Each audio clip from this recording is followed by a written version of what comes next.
cowboy came home to smoke in his chimney. On a night when no man should have been alive outside. Snow carved across the San Juan Mountains like blades, sharp and endless. The wind didn't blow, it hunted. Rowan Vale leaned low over his horse, eyes narrowed against the storm. 11 months on the trail, and this was the first sight of home. But something was wrong. The cabin should have been dark, cold, empty. Instead, a thin column of smoke twisted from the chimney into the black sky.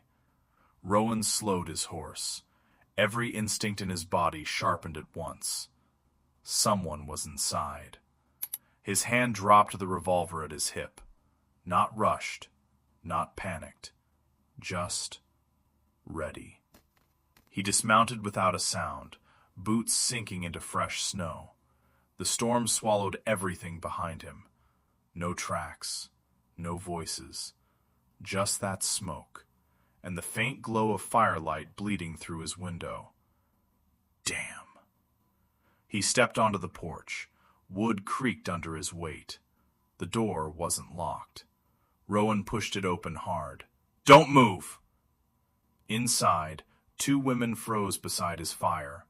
One stepped back immediately, hands rising, breath quick and uneven. The other didn't move much at all. She just watched him.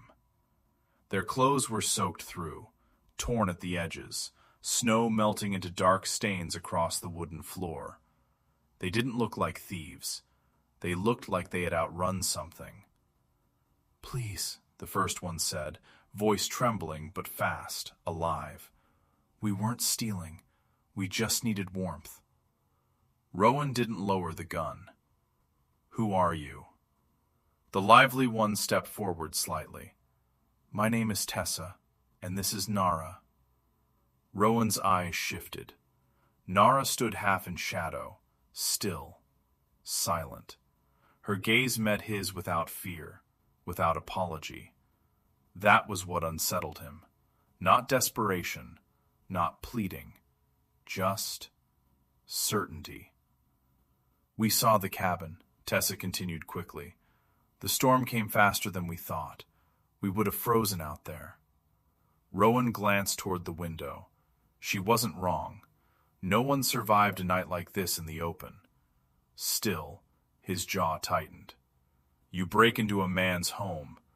You better have more than a good reason. Tessa swallowed. Nara finally spoke. "We didn't break in." Rowan frowned slightly. "The door wasn't locked," she said. "We chose not to die." The words landed heavier than they should have. Rowan studied her now, really studied her. Dark hair pulled back tight, face pale from cold, but composed. And eyes, deep, watchful, like she was measuring him the same way he was measuring her. 2 strangers, in his home, in the middle of a storm that erased the world. One who talked too much, and one who didn't need to. Rowan finally lowered the gun. "Storm doesn't break by morning," he said. "You stay." Tessa let out a breath she'd been holding. Nara didn't thank him. She just nodded once. And somehow, that bothered him more. Because Rowan Vale had lived alone long enough to recognize one thing. This wasn't just shelter. This was the beginning of something that wasn't going to leave quietly. The storm didn't pass that night. Or the night after. By morning, the world outside Rowan's cabin had disappeared. Snow buried the fence lines, covered the trail, erased every direction that once made sense. 3 strangers, trapped in one room. The first day was quiet. Rowan kept his distance, stayed near the door, watched more than he spoke. Tessa filled the silence. She talked while she worked. About the road, about the cold, about things that didn't matter, just to keep the air from freezing. She cleaned his table, rearranged his shelves, found places for things Rowan hadn't touched in months. "You live like a man who expects to leave any day," she said once, half smiling. Rowan didn't answer, because she wasn't wrong. And then there was Nara. She spoke only when needed, moved quietly through the cabin, like she belonged to silence itself. But she noticed everything. A loose hinge on the window, a cracked board near the hearth, a kettle that didn't sit right on the hook. By the end of the first day, she had fixed all of it. Rowan didn't thank her, but he noticed. On the second night, the storm hit harder. Snow slammed against the walls. The wind pressed against the cabin like something trying to get in. Tessa made soup with herbs from a small pouch she carried. The smell filled the room, warm, earthy, alive. Rowan sat across from her, watching. "Where'd you learn that?" "My grandmother," Tessa said proudly. "She says if you can feed people, you're never alone." Nara looked up from the blanket she was stitching. "And yet here we are." Silence followed. Rowan shifted slightly in his chair. "You're not alone." Nara's eyes met his, and for a moment, the storm wasn't the loudest thing in the room. That night, Rowan stepped outside to check the horses. The cold hit like a blade, snow still falling, sky completely gone. He almost didn't hear her behind him. "Nara." "You shouldn't be out here." He glanced back. "You either." She wrapped her blanket tighter. "I needed air." They stood side by side, facing nothing but white. "For you," Rowan said slowly, "what happens after the storm?" Nara didn't answer right away. "My people are moving north," she said finally. "New land, new water. And you don't want to go." It wasn't a question. Her jaw tightened slightly. "This is my home." Rowan nodded once. He understood that kind of sentence. "Sometimes," he said, "home isn't where people expect you to be." Nara turned to look at him. "And sometimes," she replied, "it is." Something shifted. Not loud, not obvious, just enough to make Rowan aware of it.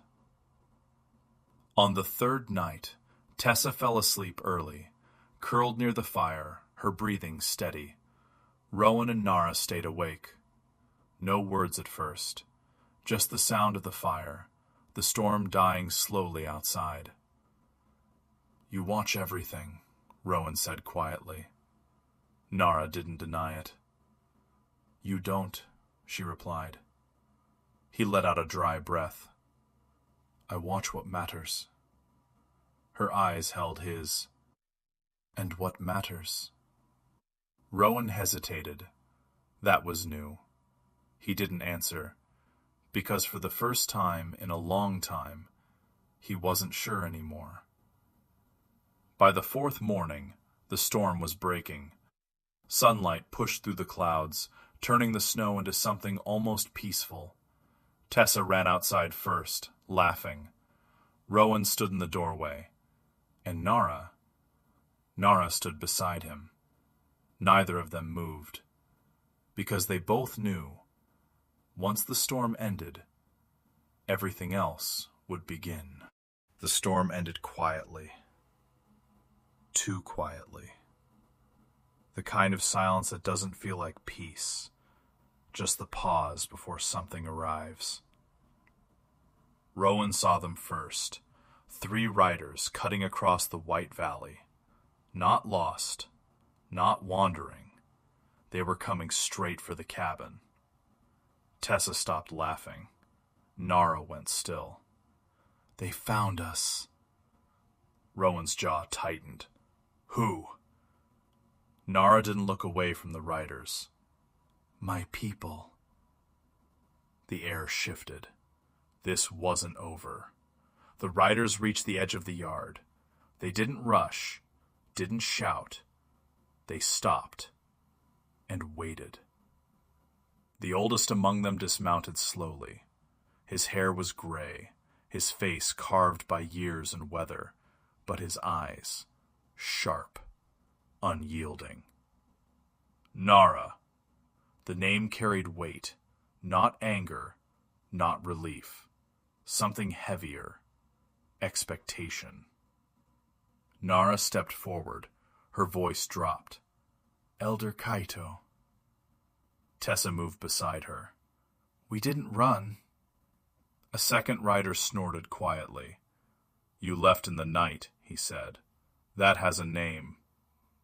Tessa's hands clenched. We needed time. The elder raised a hand. Everything stilled. His gaze shifted to Rowan. And you. Rowan stepped forward slightly. My land. A small pause. Respect, but not submission. The elder studied him. You sheltered them. Rowan didn't deny it. The storm would have killed them. A long silence followed. Then the elder nodded once. Then you did not choose wrong. But his eyes hardened again. That part is over. Tessa inhaled sharply. What does that mean? The third rider spoke this time. It means you're coming back. Nara didn't answer. Rowan noticed. That silence meant everything. The elder stepped closer. The tribe moves north at dawn tomorrow. Nara, Tessa, you return with us. No question, no negotiation. Tessa shook her head. We're not children. You are family, the second rider replied. That is not the same thing. Tension snapped tighter. Rowan stepped in. They're not prisoners. 3 sets of eyes turned to him. The elder's gaze sharpened again. You speak boldly for a man outside this circle. Rowan didn't flinch. I speak for people standing in front of me. A beat. Then the elder moved closer. Slow. Deliberate. You think this is about control. It is not. It is about survival. He gestured toward the mountains. The land changes.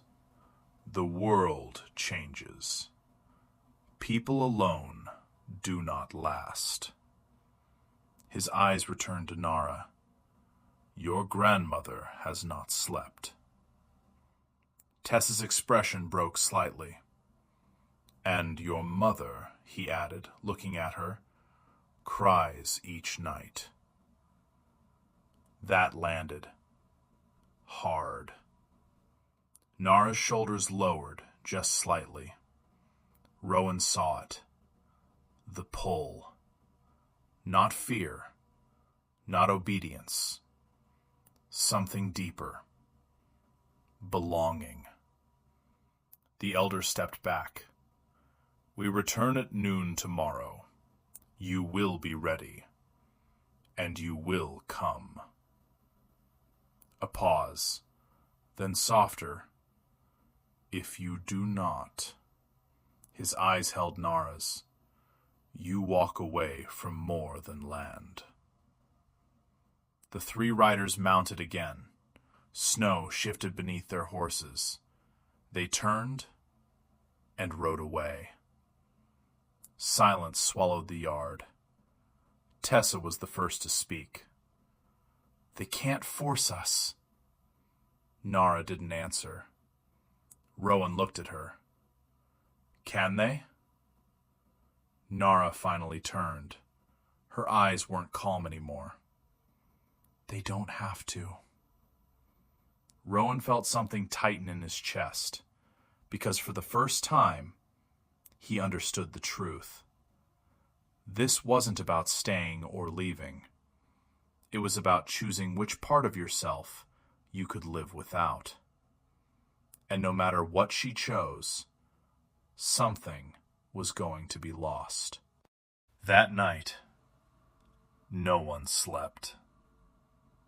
The cabin felt smaller, heavier, like the walls themselves were listening. Tessa sat near the fire, knees pulled close, staring into the flames. She talked less now. And Nara hadn't said a word since the riders left. Rowan stood by the window, watching the dark, watching nothing. "Say something," Tessa whispered suddenly, her voice cracked. "Either of you." Nara finally moved. She stood, walked slowly to the door, and stepped outside. Rowan followed. He didn't ask. He already knew. She stood at the edge of the porch, looking out into the empty white. "They're right," she said. Rowan didn't answer, because he knew she wasn't asking for agreement. "My grandmother raised me," Nara continued. "When my mother was sick, it was her hands that fed me. She taught me every song, every story. She is still there." Her voice didn't break, but something inside it did. "And I left." Rowan exhaled slowly. "That doesn't mean you have to go back." Nara turned to him. Her eyes searched his. "Doesn't it?" That was the moment. The one where a man either speaks for himself or for something greater. Rowan looked at her, really looked. The firelight behind her, the snow at her feet, the storm they had survived together, and everything that had grown in between. He could lie. He could tell her to stay, tell her it would work, that they would figure it out, that she could build something here, with him. And for a second, he almost did. Then he looked away. "You should go." The words landed like something breaking. Nara didn't move, didn't breathe, didn't even blink. "What?" Rowan forced himself to continue. "You heard me. Your family needs you. They're not wrong." Tessa stepped out behind them. "Rowan!" "No," he cut in quietly. He didn't raise his voice, but it didn't need to be loud. "I walked away from my father once." The words came slower now, harder. "Thought I was choosing my own life. Thought I had time." He swallowed. "I didn't. He died before I ever went back." Silence. Heavy. Unforgiving. And I live with that every day. Nara's eyes softened, but not with relief, with pain. "Side for me?" Rowan shook his head. "No. I'm telling you the truth, the kind no one else will say out loud. If you stay, you might be happy. But one day, you'll think about them, and you'll wonder what you left behind. And that feeling, it doesn't go away." Tessa was crying now. Nara wasn't. That was worse. "And what about you?" Rowan didn't answer, because there wasn't an answer that didn't cost him. Nara stepped closer, close enough that he could feel her breath in the cold air. "Say it. If I leave, what happens to this?" Rowan's jaw tightened. "This?" he repeated quietly. 4 days? That's not enough to build a life on." That was the lie, and they both knew it.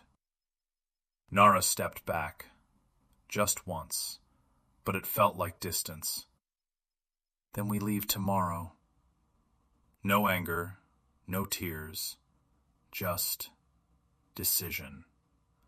Tessa looked between them, like she was watching something fall apart and couldn't stop it. Nara turned and walked back inside. Rowan stayed where he was. Snow falling again. Silence everywhere, except inside his chest. Because the cruelest thing Rowan Vale had ever done was tell the woman he was falling for to walk away. Morning came too fast. No one spoke during breakfast. Not Rowan, not Nara, not even Tessa. By noon, the riders returned.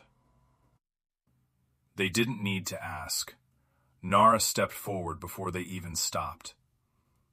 "We're coming." The elder studied her, then nodded once. Good.